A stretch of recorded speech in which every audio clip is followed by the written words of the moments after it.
അയ്യങ്കര ഇല്ലത്തെ കുട്ടികളില്ലാത്ത നമ്പൂതിരി ദമ്പതികളായ പാടിക്കുറ്റി അമ്മയ്ക്കും പയ്യാവൂർ അപ്പനും ശിവഭഗവാന്റെ അനുഗ്രഹത്താൽ കൊട്ടിയൂർ പയ്യാവൂർ പുഴയിൽ നിന്ന് ലഭിച്ച കുഞ്ഞാണ് മുത്തപ്പൻ.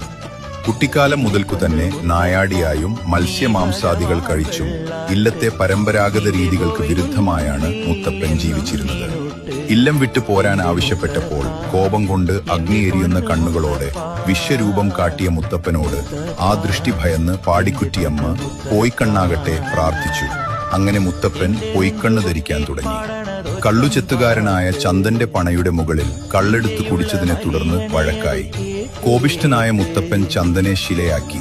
പിന്നീട് ചക്കി പ്രാർത്ഥിച്ചപ്പോൾ ചന്ദന് ജീവൻ തിരിച്ചു നൽകി. കുന്നത്തൂർ പാടിയിൽ വച്ച് ചന്ദൻ എന്ന തീയനുമായി ചങ്ങാത്തത്തിലായി. ചന്ദന്റെ വകയായി കള്ളും പുഴുങ്ങിയ മീനും കഴിച്ചു.